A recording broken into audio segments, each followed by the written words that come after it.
Bonjour, chers téléspectateurs de Couleur TV. Donc, nous sommes de retour dans la deuxième partie du débat sur l'éducation comme priorité absolue. Quel défi à relever?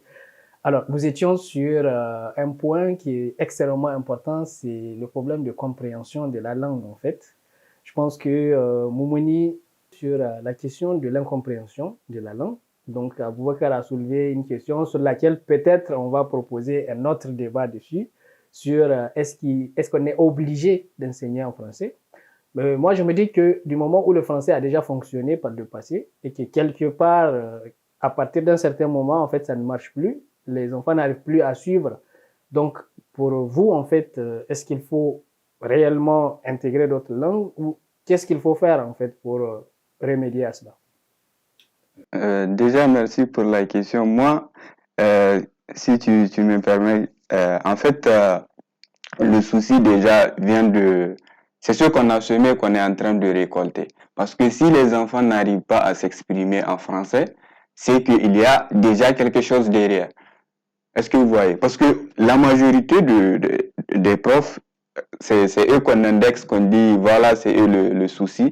Mais le souci n'est pas que là. Le souci, il est partagé entre les professeurs et les parents en quelque sorte. Parce que l'éducation, l'erreur qu'on fait aujourd'hui, quand on envoie l'enfant à l'école, c'est fini. C'est ça l'éducation pour nous. C'est une grosse erreur. Pourquoi? Parce que l'éducation, en grande majorité, elle se fait à la maison. Un enfant qui grandit dans une famille qui est bien suivie, je vous assure, son éducation, elle sera complètement différente de quelqu'un qui est abandonné à lui-même. Maintenant, le fait de dire qu'on doit changer carrément la langue, je ne pense pas que c'est ça le souci. S'il le faut, comme Ingénieur Bokal l'a dit, on peut utiliser les deux langues de façon complémentaire pour enseigner. Parce que si l'enseignant, ça c'est le travail de l'enseignant, parce que c'est lui qui donne le savoir aux enfants. S'il se rend compte que les enfants ne comprennent pas en français, pourquoi ne pas parler en langue? S'ils comprennent la langue, s'ils arrivent à cerner ce qu'il veut dire par la langue, tant mieux. Quand on faisait l'anglais au collège, on ne parlait pas l'anglais aux élèves. Nous, c'est ce qu'on nous faisait. Si la dame ou bien le prof il se rend compte qu'on ne comprenait pas en anglais, elle met le français. Et si on comprend, tant mieux. Alors, mais en faisant ça, est-ce qu'il n'y a pas un risque d'aggraver la situation? Parce qu'on est en train de perdre le français. Et en plus, on a plusieurs langues au Niger. Donc, laquelle choisir? Ou bien, vous voulez dire, en fait, l'enseignant s'adapte en fonction de son milieu En pour fonction du transmettre, milieu. mais sans que ça soit officiel, peut-être. Non, ça, c'est pas officiel. C'est pour ça que j'ai dit de façon complémentaire. Parce que c'est l'enseignant qui juge l'utilité de parler en Hausa ou en Zarma, en Peul, en fonction de la localité dans laquelle il se trouve. Mais le problème qui peut se poser, l'enseignant n'est pas, il ne maîtrise pas peut-être cette langue. C'est là le problème qu'il peut se poser. Et Absolument. les enfants, à bas âge, ils ne peuvent pas comprendre peut-être toutes les explications que le prof va donner en français. Et c'est là le fossé, il va se creuser. Tout à fait. Si on ne suit pas à la maison pour essayer d'expliquer ce qui a été dit à l'école, le problème, il va se creuser. Et l'enfant, il va arriver en sixième, comme un ingénieur l'a dit, il ne sait pas écrire son nom. Parce qu'à la maison, on n'a pas pris le soin de savoir est-ce qu'il sait le faire. Pour qu'on le suive, on l'apprend à réviser même ses leçons et tout. D'accord. Donc, pour vous, en fait, il y a un problème de suivi au niveau de la famille. D'autant plus que c'est vrai, aujourd'hui, on a quand même des parents qui sont de plus en plus intellectuels. Donc, différemment d'il y a quelques années, en fait, où les parents n'étaient même, eux, n'étaient pas eux non plus, en fait, alphabètes pour pouvoir suivre les enfants. Donc, aujourd'hui, il y a quand même cette possibilité. Mais moi, j'ai suivi quelques audios qui circulaient suite aux dénonciations en fait de la baisse du niveau des résultats après la sortie du BEPC, je pense. Il y a des audios qui circulaient sur WhatsApp où des enseignants quand même étaient énervés à ce qu'on les indexe à chaque fois. Il y a un enseignant qui disait que ce qui a fait que les enfants, comme l'a dit Aboubacar, l'exigence, mais lui, il la voyait sur un autre plan. Il dit que le fait qu'on ait supprimé le châtiment corporel, ça a contribué à ce que les enfants n'arrivent plus en fait à prendre au sérieux la chose. Est-ce que c'est quelque chose sur lequel il faut vraiment accorder beaucoup d'importance? Réellement, le châtiment corporel, pour moi, ça n'a jamais été une solution. Réellement, ça c'est moi-même, je sens que ce n'est pas une solution parce que aujourd'hui, quand on parle de quelque chose qu'on va faire, c'est vrai, l'enfant, quand on lui met la pression, il va faire, mais après, quand il y a cette pression va disparaître, donc c'est bon, lui, il va aussi passer à autre chose.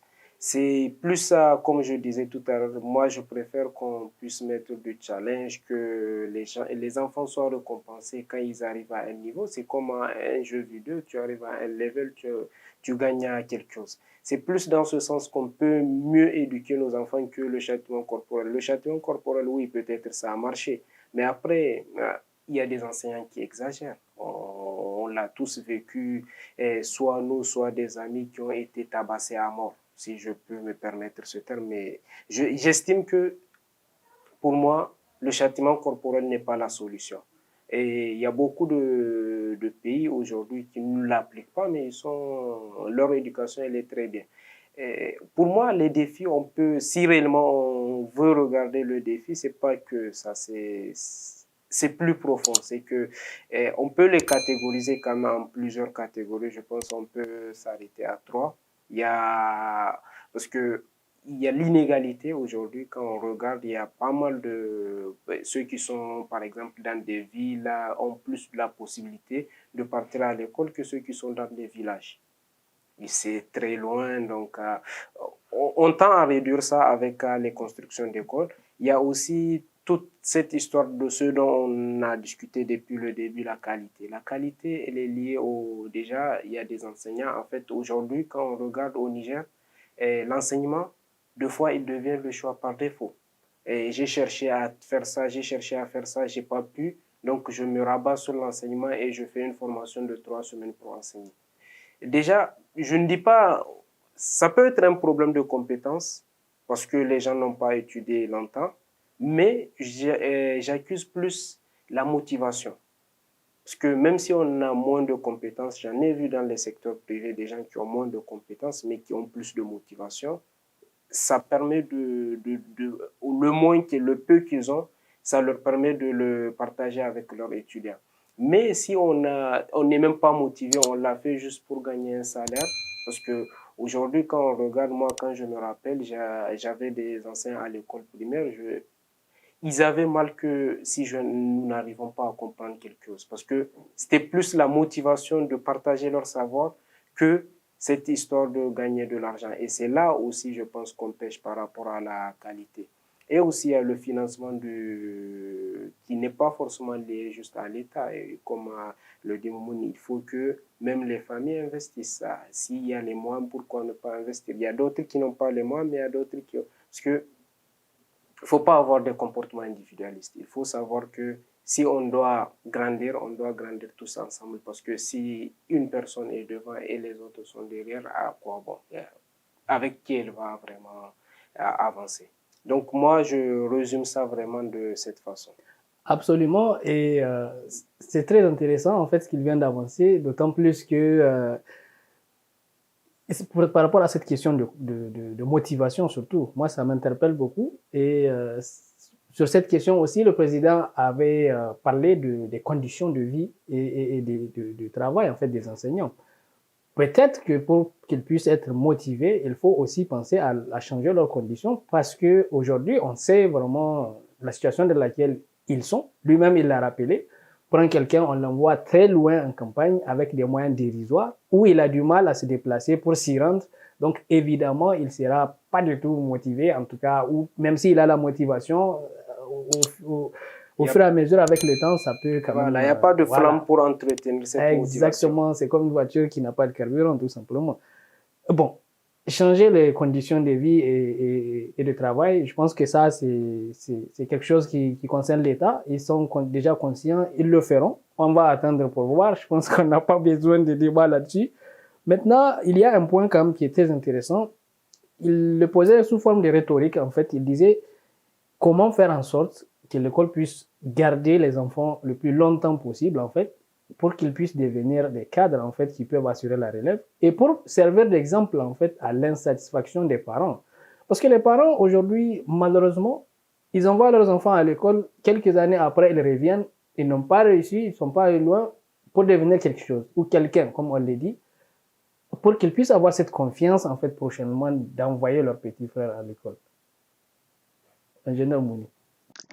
Donc, ça, c'est un grand souci, si on peut le dire comme ça, euh, d'autant plus dans les zones rurales. C'est là-bas que ce souci, il est plus grand, parce que dans les villes, voilà, les gens ont conscience quand même de garder ceux qui en ont les moyens, bien sûr, même en ville, maintenant, ça devient difficile pour les gens de pouvoir continuer. Même des fois, tu peux rencontrer ceux qui font mal. Il y a des gens qui sont très brillants, et vraiment, malheureusement, par manque de moyens, il abandonne. Et le plus grand souci, c'est ça. Le manque de moyens, c'est ça qui empêche ces gens-là de continuer leurs études. Donc, pour moi, si vraiment on veut une solution à ce niveau, ce manque de moyens-là, c'est les parents. Quand tu prends dans les campagnes, le père, il se cherche à gauche, à droite, il a quelqu'un qui est en mesure de travailler pour l'aider. Il ne va pas le laisser à l'école quand lui, il n'a pas connaissance de ce que cela représente pour eux dans le futur.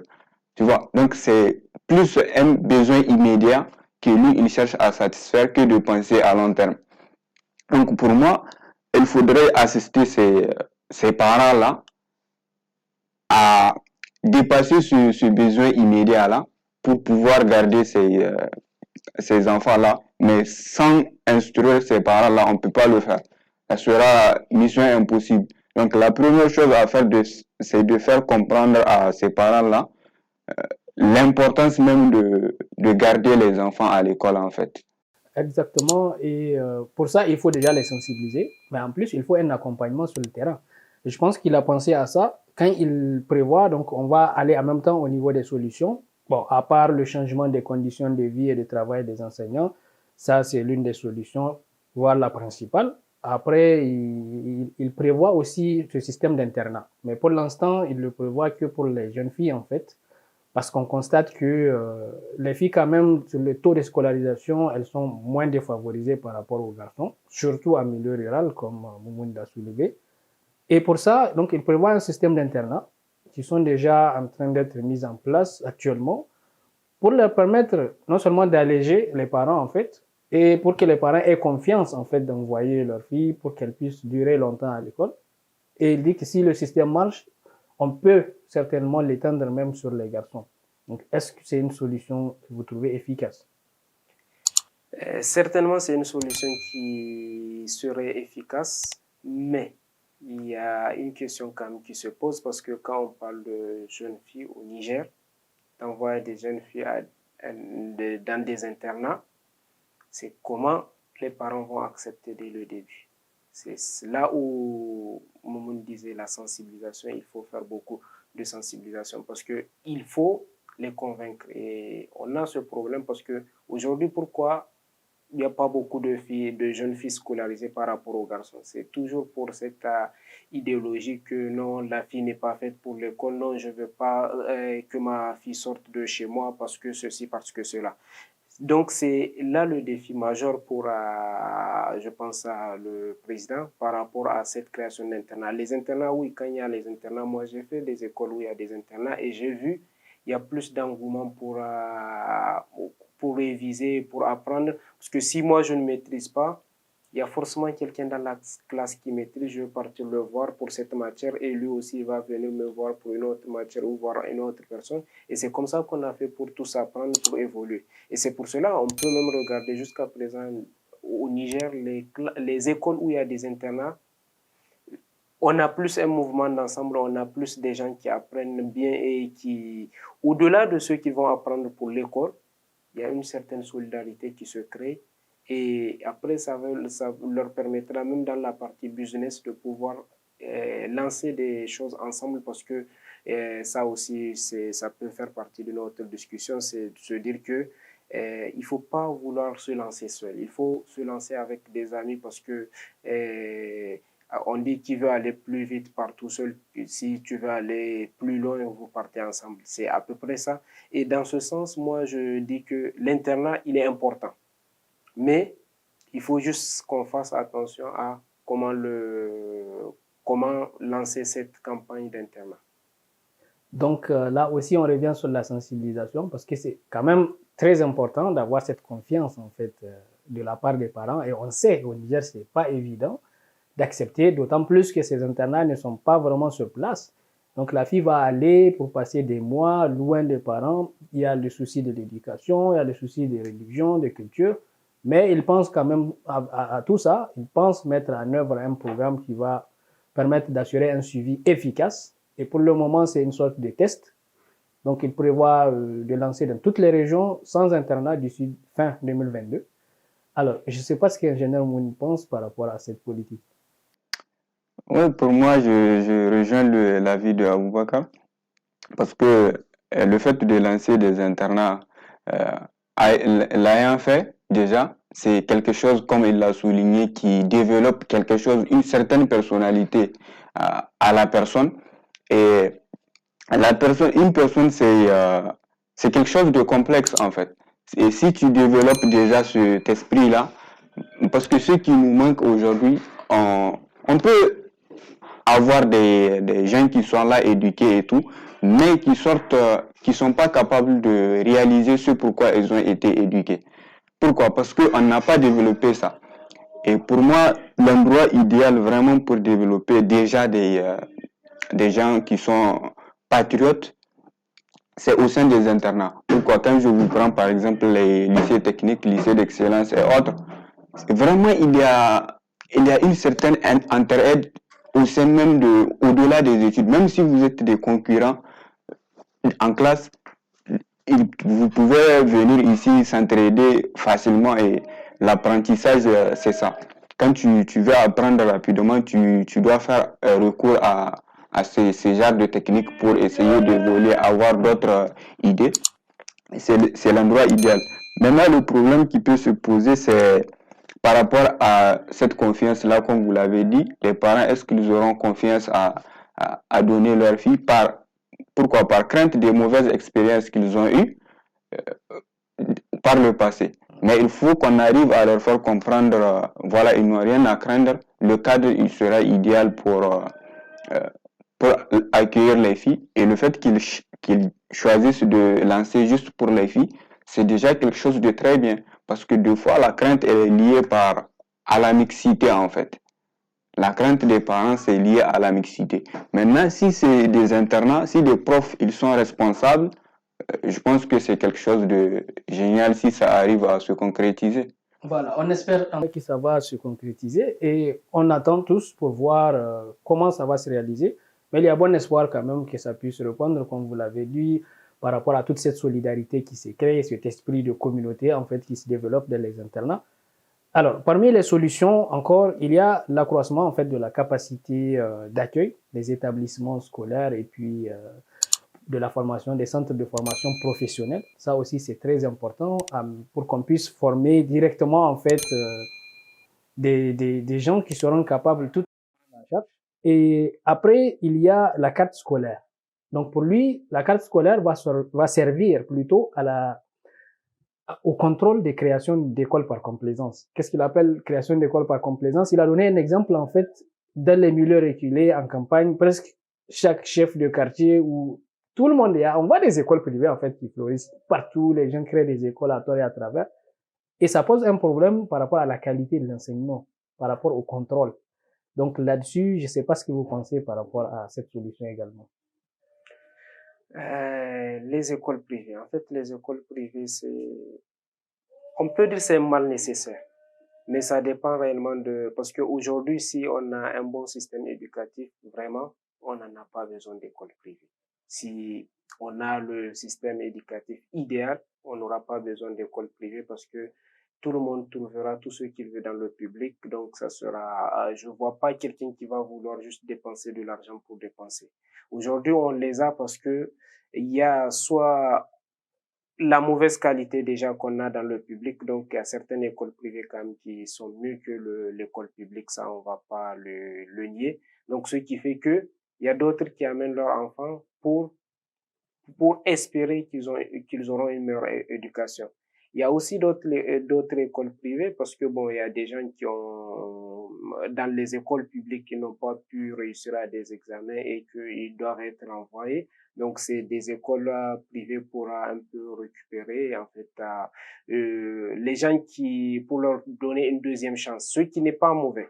Mais maintenant, le fait que, comme tu le disais, ça fleurissait partout, un peu partout, on en a des milliers, l'État n'arrive pas à contrôler, alors que, quand même, c'est l'éducation nationale, que ce soit une école privée ou une école publique, elle doit répondre à certaines exigences. On ne va pas partir chercher un enseignant qui n'a même pas fait le collège qui va enseigner. Donc, il faut quand même qu'on mette un contrôle. Je ne sais pas comment ils comptent mettre ce contrôle. Je sais qu'ils en ont les moyens parce que c'est l'État a tous les moyens. Mais s'ils vont mettre le contrôle, ce serait bien. Parce que ça permettra de mieux cadrer, de réduire le nombre d'écoles privées parce que je pense qu'il y en a trop, personnellement. Donc, il faudra pour autant voir comment ils vont le mettre. Mais c'est une bonne idée. En fait, pour moi, lié à la question de capacité dont vous avez évoqué d'agrandir ou bien d'étendre les capacités des écoles professionnelles qui accueillent les futurs enseignants, si on peut le dire comme ça. Le problème, il est lié à ça, mais le plus grand souci, c'est en fait lié à la qualité de ces gens-là qui seront formés. Si par exemple, on forme les gens 2 semaines, 3 semaines, certes, c'est lié à l'incapacité d'accueillir un grand nombre, mais il ne faut pas qu'on mise sur le fait d'accélérer rapidement et on oublie la qualité, ce qui sera d'une énorme conséquence par la suite. Donc, il faut miser sur la qualité, même si on a une capacité pour moi de, je sais pas, 100 000 ou bien 1000 enseignants. On fait avec ça quand on sait qu'on a formé des gens qui sont en mesure de donner une éducation de qualité dès la base. On n'a rien à craindre. Mais c'est nous-mêmes qui créons nos problèmes. On forme les gens. En 2, 3 semaines, on a créé notre propre souci à nous-mêmes. Exactement, c'est un point qui est extrêmement important et je pense que pour lui aussi, du coup, c'est pour ça qu'il l'a mis parmi les défis qu'il a constatés. Et il dit, je me rappelle, il dit des enseignants à la hauteur de leur métier. Donc pour lui, c'est très important en fait qu'on puisse former ces enseignants qui soient à la hauteur quand même. Donc il a dit ça juste après avoir parlé des conditions de vie et de travail. Donc on va les mettre dans des bonnes conditions de vie et de travail, mais il faut aussi qu'on ait des enseignants qui répondent qui soient à la hauteur de leur métier, comme ce que Moumouni vient de dire. Et par rapport à cela, donc est-ce qu'il faut arrêter en fait le contrat ou bien il faut, je sais pas, qu'est-ce que vous proposez comme solution? Pour moi, je ne pourrais pas répondre directement pour dire il faut arrêter ou ne pas arrêter. Je pense que ça va dépendre de la situation. Je me souvenais, il y a quelques années, ils ont fait des examens à des enseignants d'école primaire qui n'arrivaient pas à résoudre des problèmes de CICP, si je me permets de dire ça. Donc, pour moi, sur ce genre de choses, il faudrait faire la part. Il y a d'autres aujourd'hui, on peut faire quand même un test de niveau pour voir ce qui pourrait évoluer, ce qu'on peut faire évoluer. Ce serait toujours bien de les faire évoluer parce que arrêter le contrat, c'est créer du chômage et tout. Donc, si on arrive à faire évoluer ces personnes, ce serait encore mieux. Donc, c'est une formation des formateurs. Si on peut le faire, d'abord, on commence par là. Et après ça, on fait des examens. Parce que faire des examens comme ça, c'est qu'on fait juste l'examen du niveau actuel.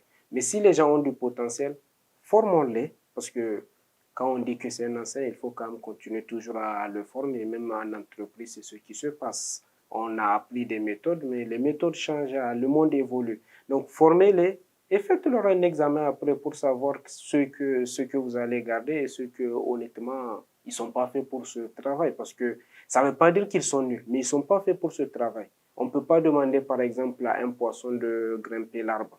Il est bon dans tout ce qui est nager, mais pas pour grimper un arbre. C'est pareil. Donc, ils ne sont pas bons sur ça, mais ils seront peut-être bons ailleurs. Et c'est pour cela, aujourd'hui, dans notre éducation, on pourrait commencer déjà, même les élèves au bas âge, de commencer à comprendre dans quel métier ils seront bons pour que, après, quand on va commencer à orienter les personnes, qu'on puisse bien les orienter parce que il y a personne n'est nul dans ce monde. tout le monde a son domaine de compétence, il faut juste qu'on le trouve. D'autres n'ont pas la chance de le trouver. Alors, bon, effectivement, mais quand je dis arrêter le contrat, en fait, je ne veux pas dire faire une rétroactivité. Ceux qui sont déjà engagés par contrat, on ne peut pas justement les chasser parce qu'il y a d'énormes problèmes qui peuvent se poser. Mais peut-être qu'il faut l'arrêter et qu'il faut plus valoriser en fait les écoles de formation d'instituteurs comme les écoles normales en fait pour qu'elles puissent reprendre leur qualité, former des enseignants qui vont, comme il l'a dit, qui seront à la hauteur de leur métier. En fait, moi, pour moi, cette question, si je la dis comme ça, c'est que, voilà, je suis sans pitié par rapport à ceux qui sont là dans le contrat, il faut le dire. Pour moi, il ne faut pas dire qu'on va arrêter le système de contrat. Parce que le système de contrat, on l'a créé pourquoi? Pour répondre aux besoins, il y a beaucoup de gens qui sont au chômage. C'est un métier qu'on a créé et qu'on veut mettre des gens là-bas pour pouvoir les insérer. Parce qu'on n'a pas assez de domaines dans lesquels on va les insérer au sein de le pays. Donc, que de dire qu'on arrête le contrat, peut-être arranger la manière dont ça se déroule. Oui, on peut le faire. Comme Aboukar l'a dit, c'est peut-être de bien former déjà à la base les gens qui partent pour les contrats. Ou bien rehausser le niveau des gens qu'on recrute. Parce que la majorité, c'est niveau BPC qu'on dit qu'on recrute. Voilà, c'est en gros ça, quoi. Alors, mais comment faire cette formation en fait si on continue sur le système de contrat? La formation, pour moi, on doit déjà fixer des limites. À partir de quel moment, même si c'est un contractuel, il est à mesure d'enseigner. Vous voyez? Parce que si vous prenez la majorité des contractuels, la formation, vraiment, elle est légère. Et on sait que, comme je l'ai dit au début, l'enfant, c'est quelque chose de très sensible qui va développer toute la personnalité qui lui sera transmise dès le début. Donc, c'est quelque chose à prendre vraiment au sérieux, quoi. Alors, un dernier point, il a parlé de mettre fin, ou d'essayer en tout cas de ne plus avoir les classes en paillotte et de les remplacer par des classes de bonne qualité, comme il dit, mais à moindre coût. Alors, parce que oui, les classes en paillotte, c'est un énorme problème aussi, parce qu'en milieu rural, par exemple, très souvent, ils ont un nombre de mois ou d'heures d'études qui est inférieur à ceux qui sont en ville, comme vous l'avez souligné. Dès qu'il commence à pleuvoir, c'est fini, hein, c'est les vacances en fait, parce que les classes vont tomber, des choses comme ça. Alors là aussi, est-ce qu'on a aujourd'hui la capacité? Je me rappelle ce que le président disait, ça va être coûteux, mais il le faut quand même. En fait, moi, c'est même pas la saison pluvieuse. Pire, on a vécu tous les événements tragiques par rapport aux incendies où il y a eu des décès d'enfants qui fait mal. Ça fait vraiment mal au cœur.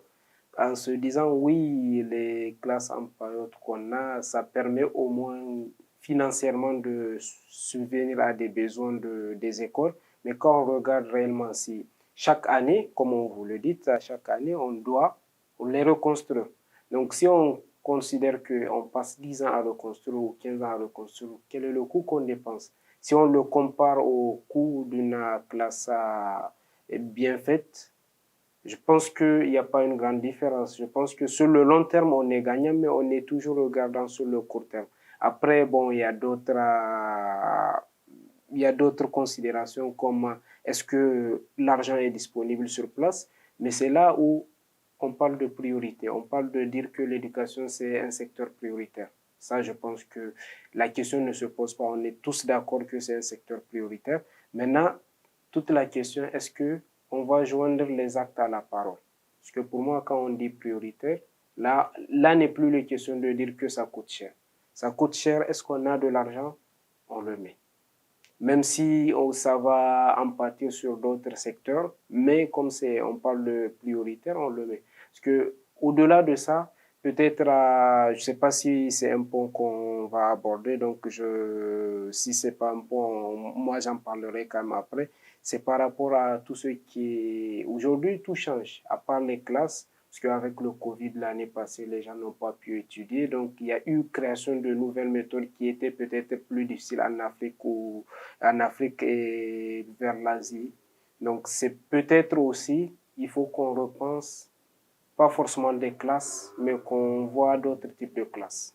Absolument, oui. C'est un sujet sur lequel on y reviendra quand on parlera du numérique et absolument par rapport au Niger. Alors, sur cette question de classe en paillotte et qu'il faut remplacer, qu'est-ce que vous pensez?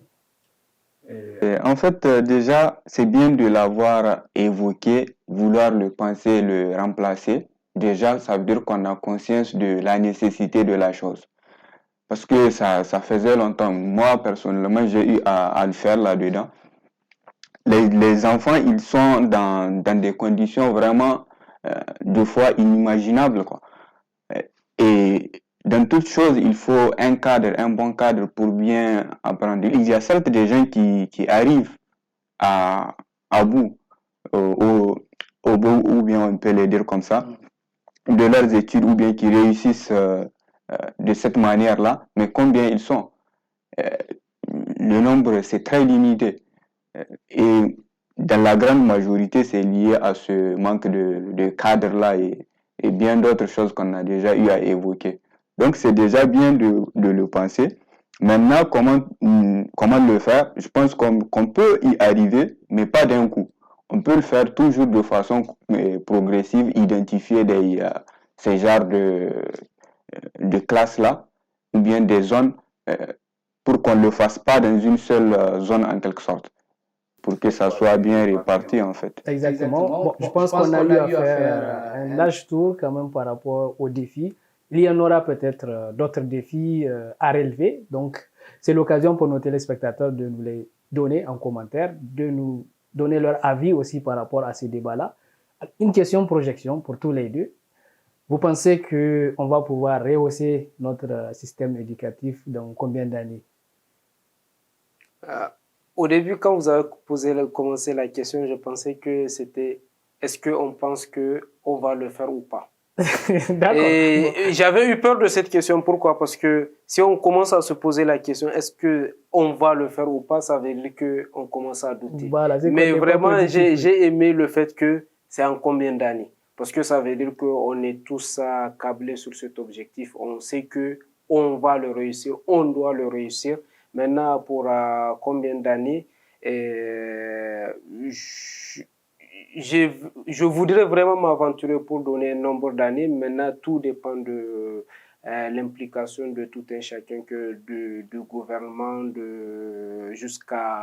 jusqu'au l'enfant lui-même, comment les gens seront impliqués. Moi, je dirais que déjà, on va commencer à percevoir les premiers résultats sur 5 ans. Maintenant, est-ce que les premiers vrais résultats, parce que il faut se dire, c'est pas un petit changement, c'est des changements. Et on ne peut pas du jour, comme j'ai dit au début, du jour au lendemain, dire on fait comme ça et on va changer.